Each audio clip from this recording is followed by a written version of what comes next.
Olá, meus amigos, meus irmãos, mais uma vez estamos aqui reunidos para esse encontro de fé em que nós procuramos levar até você uma mensagem de autoajuda, de fé, de esperança para esse mundo que nós estamos vivendo. E para isso, eu quero convidá-los hoje a vocês viajarem no tempo e no espaço comigo. E vamos viver agora um encontro com Jesus, mas na sua infância. Os mistérios que envolvem a infância de Jesus. Você ficou curioso? Bom, então pega o seu café, prepare aquela poltrona confortável e assista comigo esses momentos que nós vamos viajar juntos no tempo.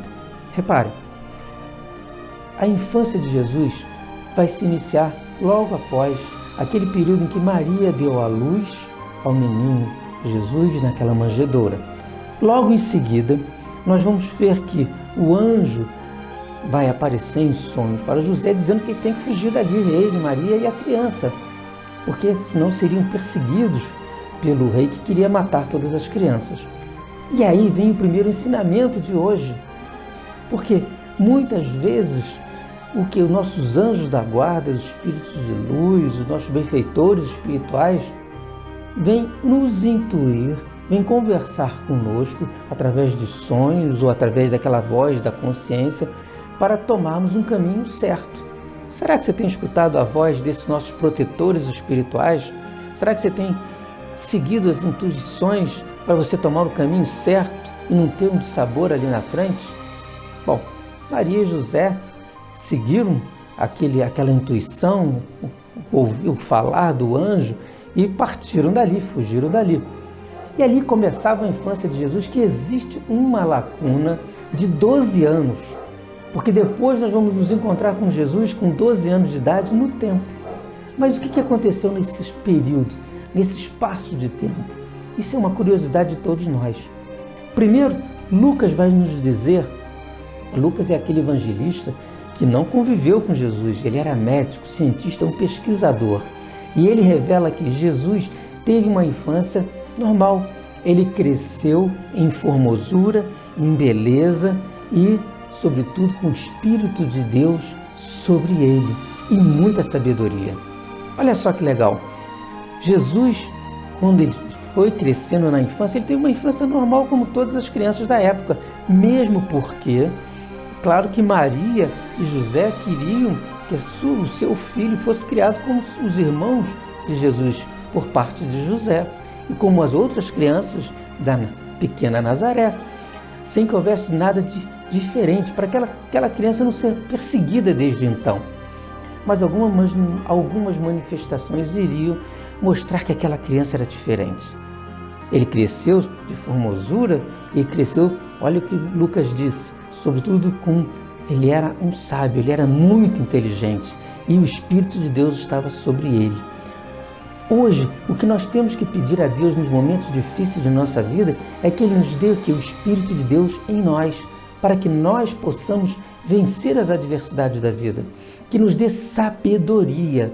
Isso é muito importante, porque através da sabedoria é que nós vamos conseguir vencer os obstáculos da vida. Vamos ter uma visão mais ampla de qual caminho tomar para podermos superar as adversidades que se abatem sobre nós. Mas o tempo que Jesus ainda era um bebê, Maria iria seguir todos os preceitos religiosos junto com José. E com 8 dias de idade aproximadamente, ele foi levado ao templo para ser apresentado no templo, como era de costume, e ali fazia circuncisão e as oferendas que eram feitas, no caso os pombinhos, que eram doados ao templo, seguindo todos os preceitos religiosos. Reparem que desde novinho, Maria e José levavam um menino que só na apresentação do templo que ele iria ser chamado de Jesus, por ordem do anjo que havia anunciado, que era o Salvador, eles foram ao templo. Olha lá, nós temos que ir ao templo, à casa de Deus, porque ali nós somos apresentados ao nosso Deus, ali nós somos fortalecidos na nossa fé e é na casa de Deus que nós vamos encontrar o nosso Jesus. Você tem ido à casa de Deus? Não importa a sua crença, católico, evangélico, espírita, protestante, enfim, você tem ido à casa de Deus? Isso é muito importante para a nossa vida. Logo depois, nós vamos ver que, segundo alguns evangelhos apócrifos, ou seja, que não estão catalogados na Bíblia, e é claro, eles contam de tempos muito antigos, mas foram escritos mais de 100 anos depois de Jesus, é claro que existem muitas denominações de apócrifos, de Pedro, de Tiago, de Tomé, mas nem todos foram escritos por Pedro, Tiago e Tomé. Mas, em comum, são uma faixa de 140 apócrifos, nos relatam, eles foram escritos para preencher essa lacuna, e eles nos mostram Jesus que convergem em algo em comum. Por exemplo, tem algumas passagens em que Jesus, quando criança, brincando com as outras crianças, teve um momento em que um passarinho morreu, e ele então pegou aquele passarinho e soprou a vida sobre ele. E o passarinho retornou, ressuscitou e passou a voar, a viver a sua vida. Porque Jesus, ele quer ressuscitar os nossos sonhos desde bebezinho. Ele quer fazer algo novo para você. Ele quer ressuscitar as suas esperanças. Em outra passagem, havia também, estavam brincando, Jesus e as outras crianças, brincando com barro, com terra, fazendo bichinhos, e fizeram lá uma muralhazinha, um córregozinho, eram as brincadeiras da época. E uma criança mais velha foi lá e destruiu tudo que eles fizeram. E aí Jesus ficou entristecido daquilo que eles fizeram, e ele pegou um dos bichinhos de barro, que era também um pássaro, que ele tinha feito, e soprou sobre ele e deu a vida àquele pássaro. E aí nós vemos 2 pontos, 2 escolhas. O menino, porque por algum motivo ele foi lá querer destruir tudo. E Jesus, na sua bondade, ele quis dar a vida. Porque na nossa vida, no nosso dia a dia, nós temos escolhas. Qual a escolha que você quer fazer? A escolha da vida? A escolha da alegria? A escolha da felicidade? Ou a escolha da tristeza, da destruição? Jesus, desde o início, nos mostra qual o caminho a seguir. Sim, e passaram os tempos, Jesus iria ali ainda com 12 anos de idade, ele iria a um culto com seus pais, que era justamente a Páscoa. Páscoa, que era o período muito importante, que era a libertação do povo judeu do domínio do faraó. Então foram todos para Jerusalém para celebrar aquela Páscoa. Ficaram lá vários dias celebrando, porque nosso Deus, desde pequeno, é um Deus festeiro, é um Deus de alegria. É isso que Ele quer para você. Alegria, felicidade, prosperidade para a sua vida. Mas quando chegou o momento de retornar, Maria, que vinha atrás da caravana com as mulheres, e José ia na frente com os homens, eles se perderam de Jesus. Porque Maria pensou que Jesus estivesse com o pai, e José pensou que Jesus estaria com a mãe. Sabe que tem muita gente hoje se perdendo de Jesus também? Com o dia a dia tão tribulado na nossa vida, com tantas distrações, é internet, é YouTube, é vídeo de Netflix e outras coisas, que nós às vezes nos perdemos de Jesus, porque não temos tempo de ir ao nosso culto, à nossa igreja, fazer as nossas orações. Nós temos sempre um compromisso mais importante, ou às vezes está chovendo, ou às vezes está com preguiça. Você já parou para pensar nisso? Muitas pessoas nos dias modernos também estão se perdendo de Jesus. E isso cria um problema seríssimo, porque quanto mais você se afasta da luz, você se aproxima das trevas. O nosso menino Jesus, desde o início, ele nos ensina que para alcançarmos a vitória, a felicidade, nós temos que nos aproximar da luz. Do menino Jesus, desde criança até os últimos instantes da vida dele, lá no Calvário. Esse foi um pequeno passear sobre a história, sobre a infância de Jesus. Não mude de canal, tem muita coisa interessante ainda na mensagem de hoje, aqui do Lar do Inácio.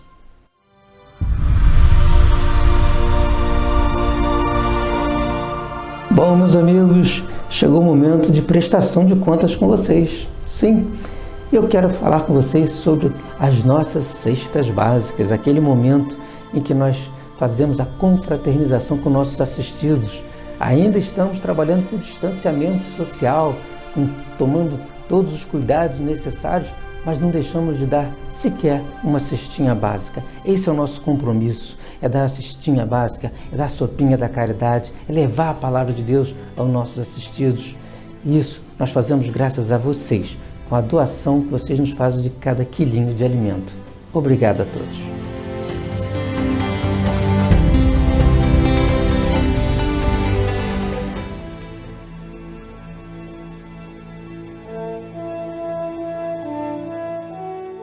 Olha que pergunta interessante, muito atual.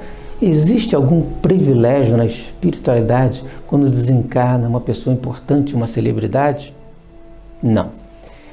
Aqui fica todos esses privilégios, essa celebridade que nós fomos, né? O que nós levamos são as nossas condutas morais e aquilo que nós fizemos pelo nosso semelhante. Isso sim é que é a nossa bagagem espiritual. De resto, tudo fica aqui na Terra como lembranças de um momento vivido nesse plano de existência. Assista comigo essa explicação que você vai entender direitinho. Escuta, e quando morre alguém muito poderoso, alguém muito famoso, um governante, um presidente da república, um governador, um ex-governador, um empresário, um artista, essa pessoa ao morrer tem algum privilégio? Vai para um lugar mais legal? Sim ou não? Não, não tem privilégio algum. O que o Espiritismo nos diz? O que importa no plano espiritual é o que importa de fato, é a autoridade moral daquela pessoa. Como que é isso? Tanto faz, se o cara aqui era um general, se era um presidente da república, se era um rei, uma rainha, se era um industrial, se era a pessoa mais rica do planeta, isso tudo não importa nada a hora que você desencarnou, porque tudo isso fica aqui, inclusive esses títulos, essas glórias. Agora, o que importa é se essa pessoa que desencarnou foi uma pessoa ponta firme, bacana, moralmente avançada, que auxiliou o desenvolvimento da humanidade, que trabalhou em prol da humanidade. Ah, mas pode ser que seja um grande executivo, um grande empresário, um general, um rei.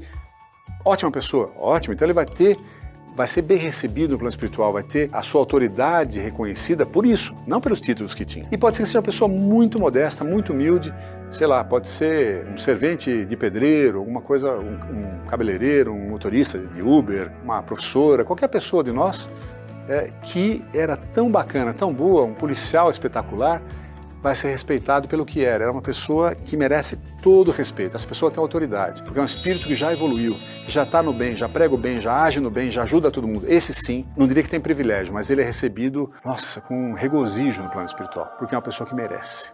Então, novamente, se nós queremos ter uma vida boa, já agora, mas sobretudo pós-morte, no plano espiritual, façamos por merecê-lo.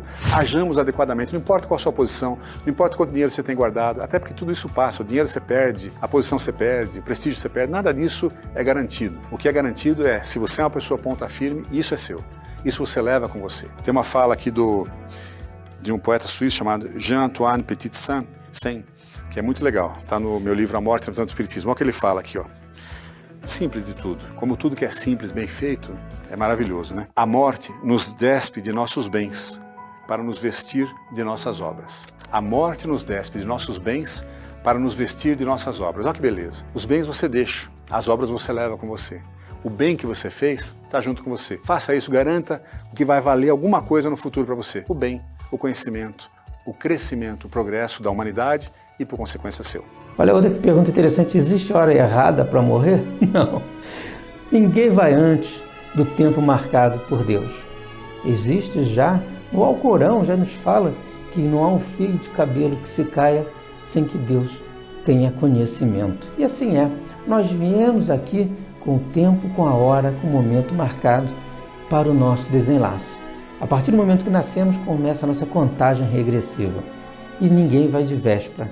Só no caso de um suicídio. Aí é uma outra história. Assista comigo essa explicação. Acontece com quem morre de acidente. Morreu antes da hora ou não? Sofreu ou não? Vamos ver essa questão também ao olhar do Espiritismo? Primeiro, mais uma vez, não há erro na hora da morte. A gente morre na hora exata, na hora certa, na hora que a gente precisava morrer, exceto em caso de suicídio. Ora, um acidente não foi suicídio, um acidente foi algo que a gente não previa, mas que aconteceu. Frequentemente no acidente tem um culpado do acidente. Podia não ter acontecido, mas aconteceu. E como é que fica esse espírito na hora do acidente? Vamos dizer que seja um acidente de moto. Como é que fica? A pessoa caiu da moto, ralou inteiro, foi uma coisa horrorosa. Será que ele ou ela sofreu ali? Será que ele ou ela sentiu as dores daquele corpo que ficou todo machucado e lacerado? Sim ou não? Um acidente de carro ou um incêndio? Como é que funciona isso? Como é que o Espiritismo entende? Olha, no centro espírita que eu frequento, mais de uma vez já, entidades comunicaram o seguinte, que tal pessoa que sofreu um acidente foi retirado milésimos de segundos antes do corpo sofrer tudo que sofreu. Ou seja, o espírito não sentiu aquelas dores que o corpo poderia ter transmitido a ele. Olha que interessante. Isso sempre é assim? Não sei se é sempre assim, talvez não. Mas se há mérito, se há merecimento, se a pessoa não precisa sentir as dores daquilo, talvez não sinta mesmo. Porque o espírito pode ser desligado, retirado do corpo, quando começa o corpo a sofrer aquelas dores, então ele nada sente. Então se você tem um parente que faleceu recentemente ou há muito tempo de acidente, talvez aquela pessoa não tenha sentido. Aliás, no Livro dos Espíritos, eu acho, ou no Evangelho, no Livro dos Espíritos fala isso. Fala que frequentemente nós ficamos muito apenados porque vemos um corpo sofrendo, mesmo em doença, está sofrendo, está com dores e tal. Fala, quem está sofrendo é o corpo. O espírito não está, o espírito está afastado daquilo. Então, repensar a nossa dor pelo outro. Claro que precisa cuidar, claro que precisa minimizar a dor, precisa dar conforto a uma pessoa enquanto está ali acidentada ou adoecida, né? Tudo isso é fundamental, mas é também ter em perspectiva que não sempre, não necessariamente o espírito sofreu tanto quanto a gente imaginava. E sempre, sempre, sempre, o que vale a pena, oração, com as suas palavras, acalmar aquela pessoa, acalmar aquele espírito, falar, olha, calma, tá tudo certo, a vida segue, respire, alivie-se, olhe a sua volta, tranquilize, siga o caminho que está se desfraudando aí para você, que está tudo certo. Acalmar, acalmar, acalmar, serenizar aquela pessoa para que ele ou ela possa ter uma passagem, possa ter um desencarne, possa ter uma morte do corpo físico e uma continuidade do espírito da melhor maneira possível.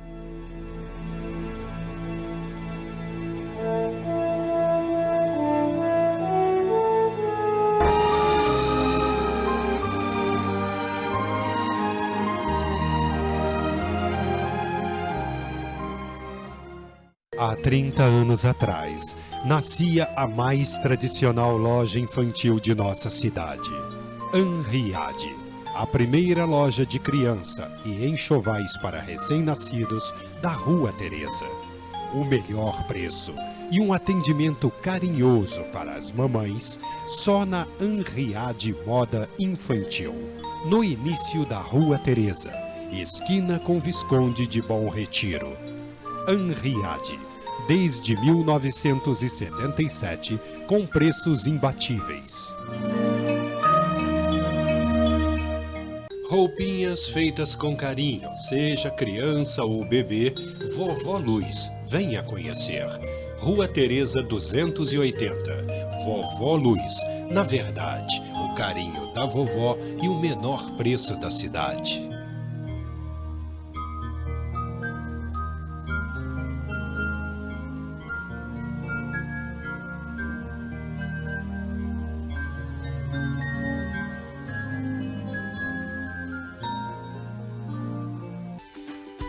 Ei, nós temos uma novidade muito legal para vocês. Quer nos acompanhar? Agora o Lar do Inácio tem uma TV no YouTube. Olha que novidade legal. Clica aí, TV Dom Inácio de Loyola. Aí você vai no sininho, toca lá no sininho e siga a gente, se inscreva para você ser atualizado com os informativos, com os programas do lar e muitas novidades que vem por aí. Vamos conhecer de perto as atividades do Lar Dom Inácio de Loyola. Está convidado. Inscreve-se lá, nos ajude nessa empreitada. Toca o sininho.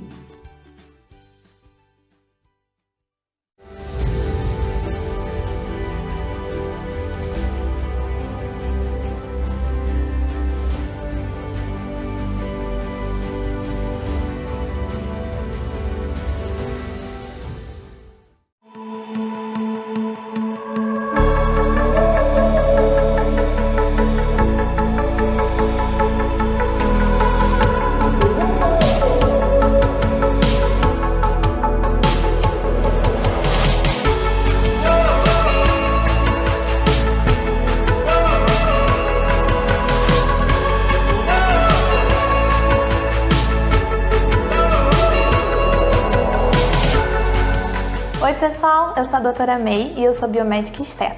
A biomedicina estética é uma parte da biomedicina em que visa cuidar do paciente, a saúde, o bem-estar e a beleza dele, fazendo com que a gente consiga corrigir diversas funções que acontecem com o decorrer da vida, como por exemplo o envelhecimento ou disfunções corporais. Invista em você, invista na sua autoestima. Vem aqui no consultório me fazer uma visita que eu tenho certeza que eu tenho um tratamento que cabe no seu orçamento.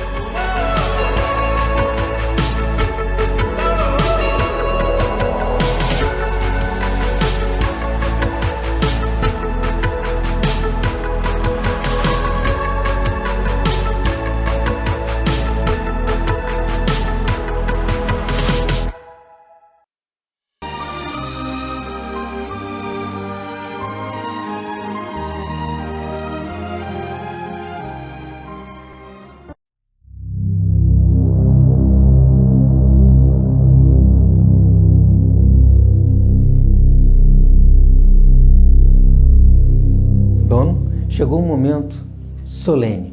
Vamos juntos falar com Deus. Olá, amigos, sejam bem-vindos. Todos nós temos ao redor do nosso corpo físico um campo eletromagnético composto por corpos sutis que se denomina aura. As auras das pessoas e dos lugares funcionam como antenas que se recebem e enviam mensagem entre si, que são decodificadas através da nossa intuição.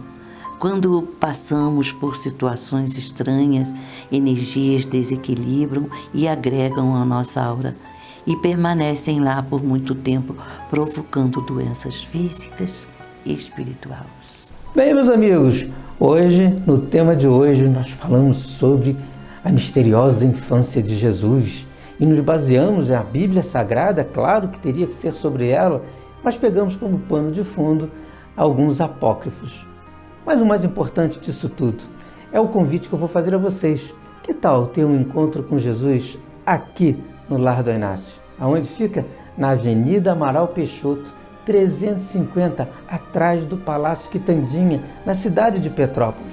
Nossa reunião pública são todas as quintas-feiras, a partir das 18 horas. Você é o nosso convidado especial para ter uma experiência de fé, que eu tenho certeza vai mudar o rumo da sua história e da sua vida. Tenham todos uma ótima e próspera semana com Jesus.